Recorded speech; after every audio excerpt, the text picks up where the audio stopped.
Hello everyone, this is Gautam from Shailaja IS.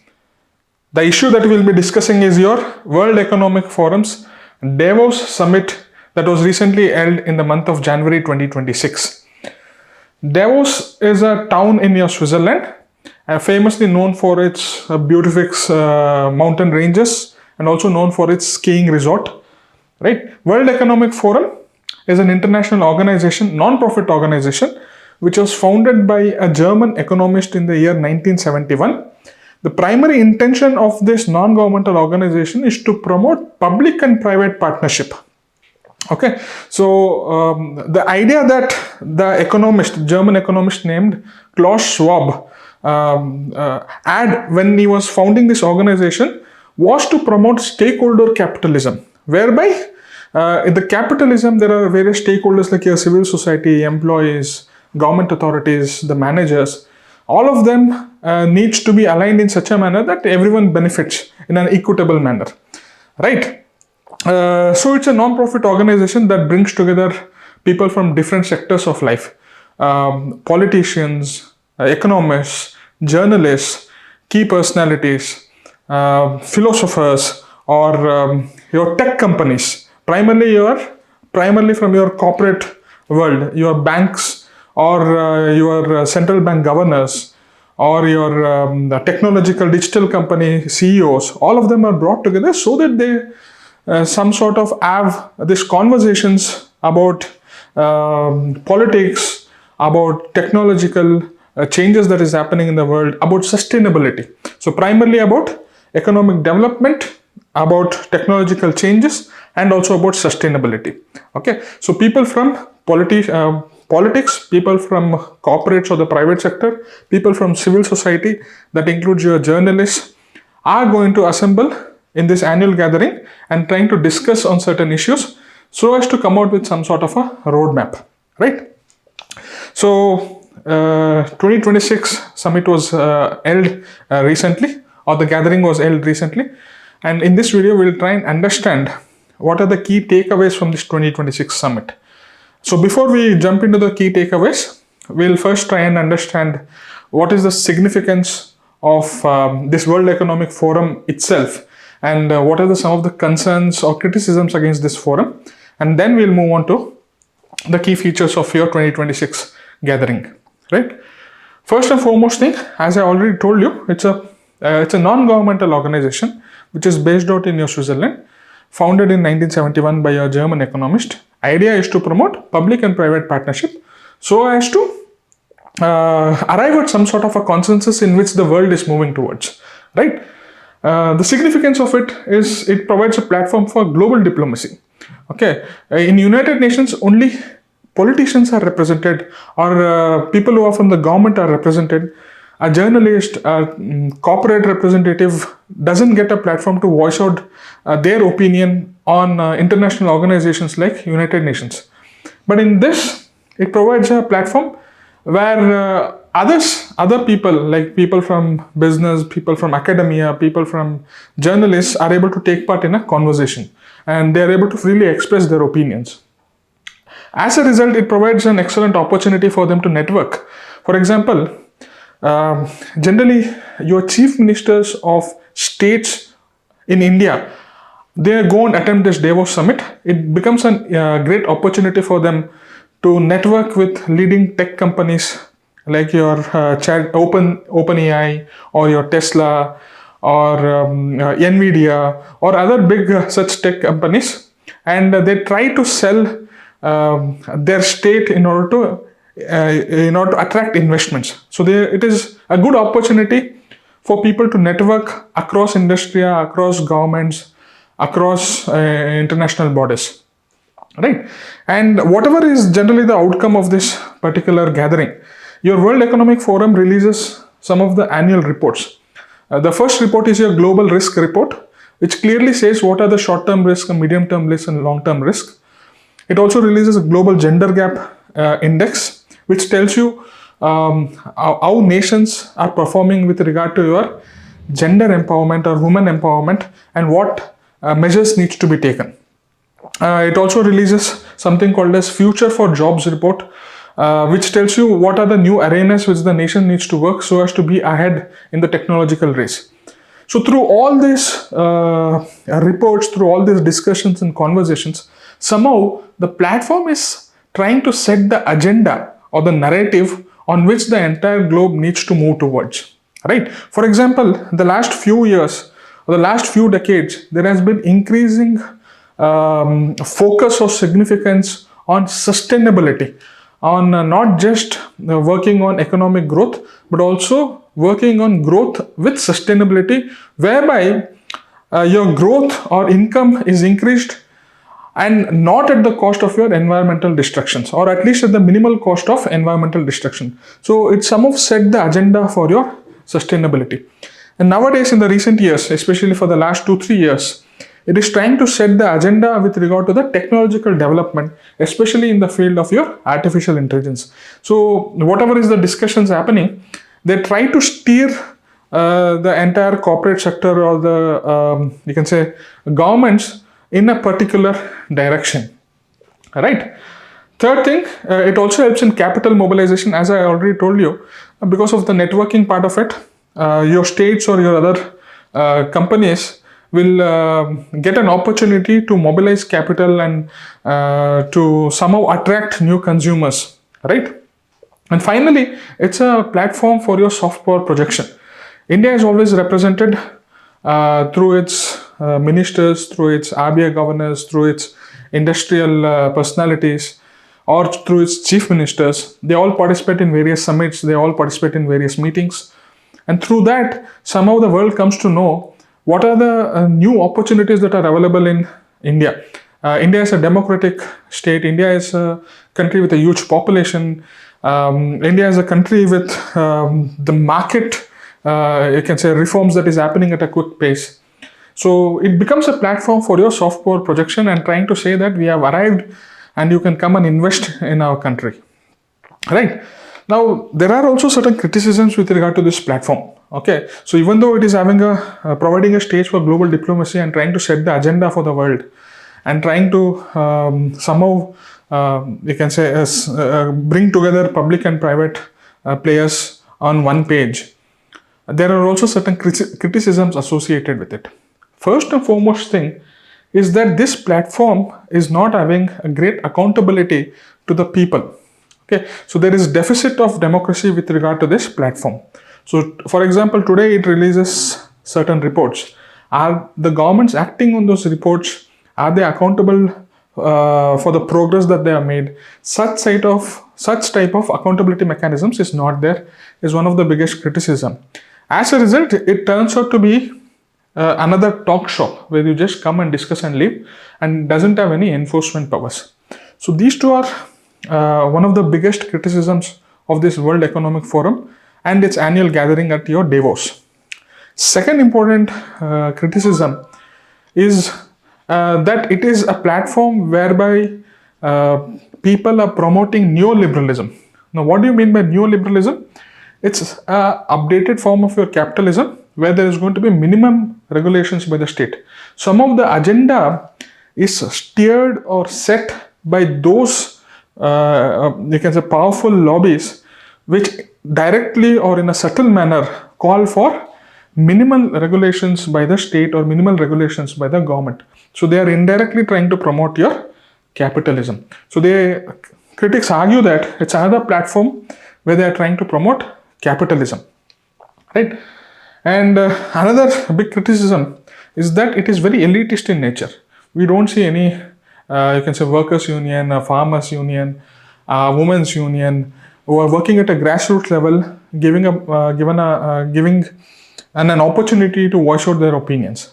So there are criticisms saying that it's very elitist in its nature, very elitist in its participants and its meetings.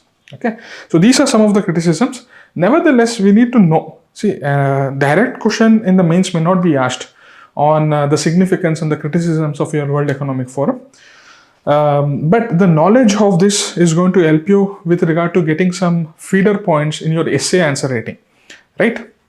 Anyway, let us now look into the key features of your 2026 summit. First, we look at the broad political or geostrategic takeaways from this summit. Obviously, it was represented by heads of state of leading powers. Your Donald Trump, who is the president of United States, participated in this summit, and he made it very clear that he was interested in buying Greenland. So he used that platform to push its agenda of US interest in purchasing Greenland, which is under the sovereign control of your Denmark, which is a part of your European network or European nation bloc. And this was vehemently defended, or this was opposed by the European Union. All of them said that US cannot do such kind of misadventure. I've made a separate video on this Greenland crisis, why US is trying to or interested in purchasing this Greenland or territorially or militarily occupying it. What is the political reason behind it? How the Arctic region, how it is trying to redefine the entire geopolitical power game. So you please watch that video in order to understand the Greenland crisis in a much more deeper and detailed manner. Another important aspect is your Gaza. Trump on this platform announced something called as your Gaza Board of Peace. This is an international body which is going to look into the governance aspect of your Gaza, which is a strip of land which is in a conflict with your Israel, part of your Palestine.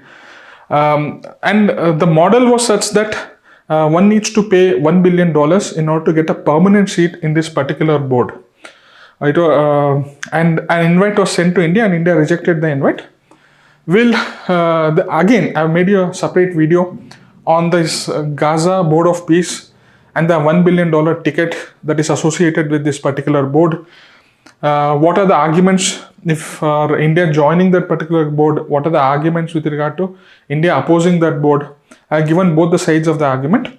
So you please watch that video for a more detailed, you can say, analysis on this particular issue. But this became a platform for Donald Trump to announce it, that I'm going to establish Gaza Board of Peace.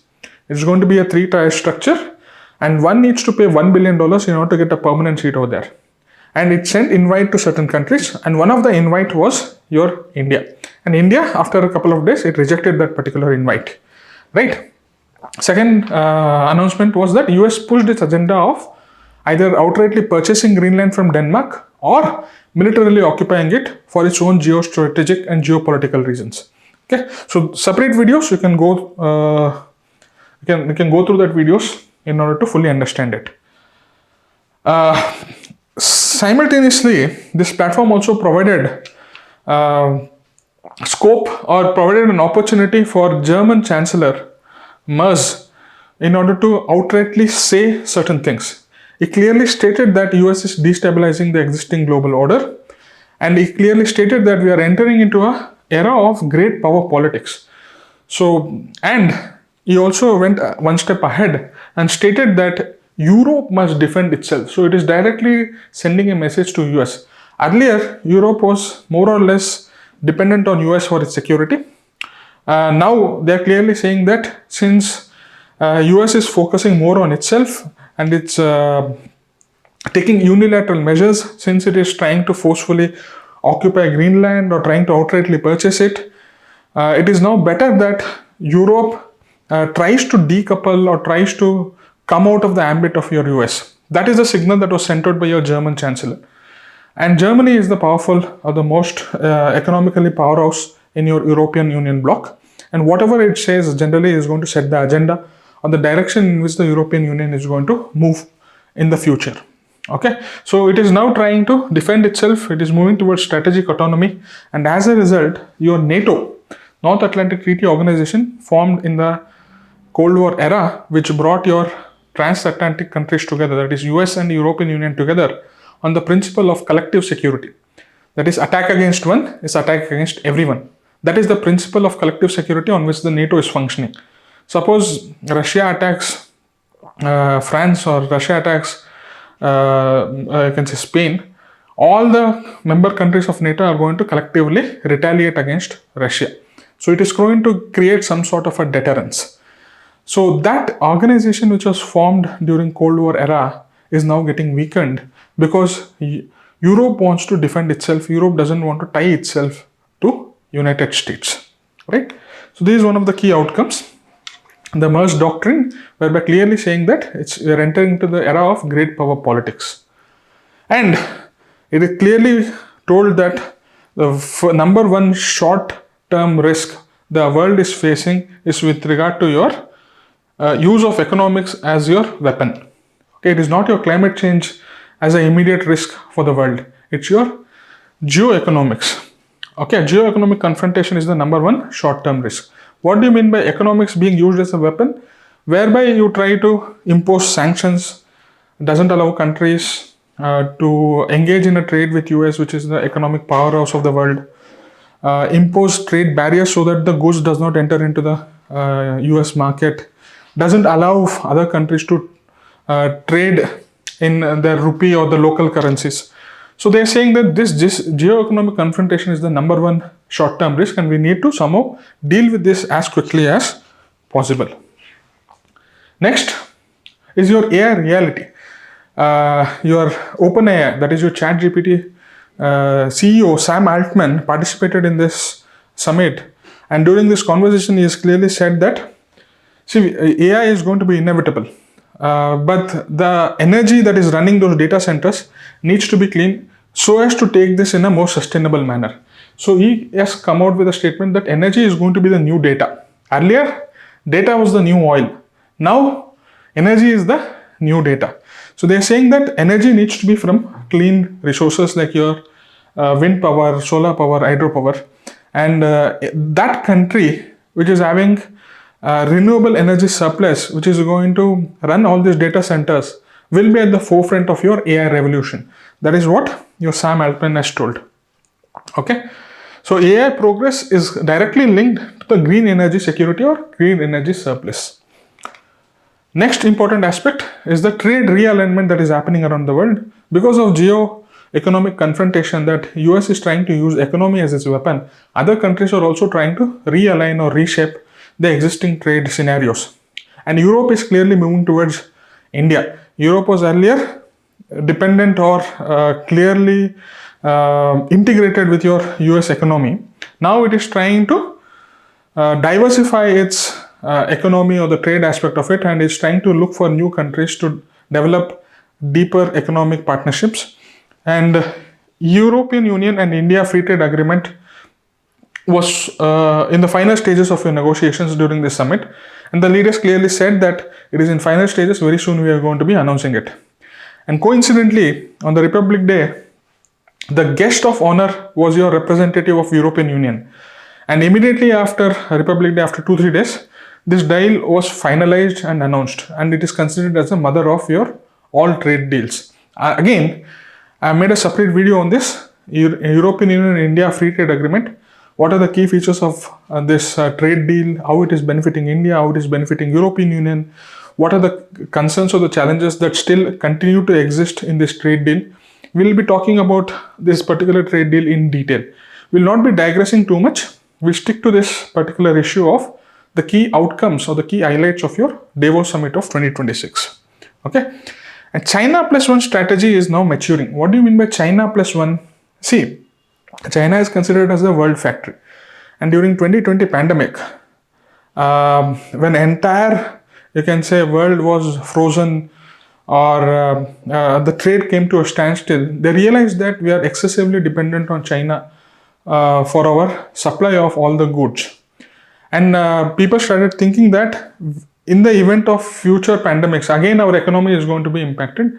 So therefore it is better to diversify our, you can say, supply chain or the value chain distribution network. So what they felt was that along with China, we need to also set up factories in other parts of the world so that in case of any disruption, the economy is not going to be severely impacted. Because in 2020, when there was lockdown imposed in your China, your entire trade or entire supply chain got disrupted, and it impacted countries not only in China but also in Asia, Europe and American continent. And they realized that that is happening because we are excessively dependent on China, and therefore they came out with a strategy called, most of the organizations, for example Apple, said that most of our iPhones are being produced in China. Now since we want to diversify, we are trying to set up factories either in Vietnam or in India, so that in the event of future trade disruptions, in the event of any future trade shocks, it is able to minimize the risk, it is able to minimize the impact. Okay, and this has clearly now matured, and some of the conversation steered towards clearly pointing out that India and Vietnam as the primary beneficiaries of this China plus one strategy. Okay, so in 2021 and 2022, during this World Economic Forum Davos Summit, this China plus one strategy came out as a prominent outcome, and countries or corporates started moving towards that particular strategy. Now, this 2026 summit has clearly said this China plus one strategy is now matured, and the primary beneficiaries are going to be your India and Vietnam. Okay, so trade realignment is happening, whereby European Union and India are going to come closer together. Free trade agreement is happening. It is benefiting nearly 2 billion people combined, and China plus one strategy is maturing. So all the factories or industries that were located in China and wanted to relocate to other parts of the world, they're going to find the final destination either in India or in Vietnam. That is what this World Economic Forum has clearly stated. Finally, US claimed that all this climate change and all is a big scandal, and that clearly brought out the fracture in the entire globe. So there is on one side, which is led by USA, which says that climate change is total scam. We are not going to believe it. We are going to depend upon our own existing resources like coal and natural gas and oil. On the other side are the countries like European Union and India, which believes that climate change is the reality, which is backed by hardcore scientific facts, and we need to remodel our development or our economic structure in such a way that the environmental impact is going to be minimized. Okay, we are going to realign our energy source towards more renewable energy sources. Okay, so that clear bifurcation or fracture can be seen.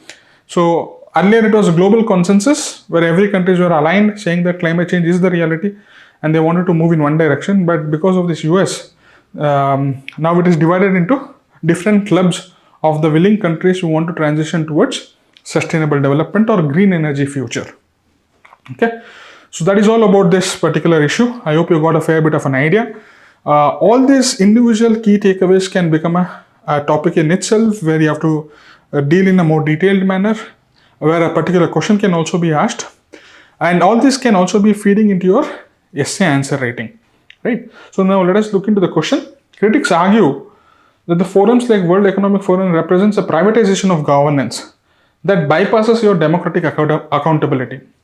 Critically evaluate the role of such platforms in resolving global crisis versus traditional UN-led mechanisms. So they're basically asking what are the significance and concerns associated with your platforms like World Economic Forum, right?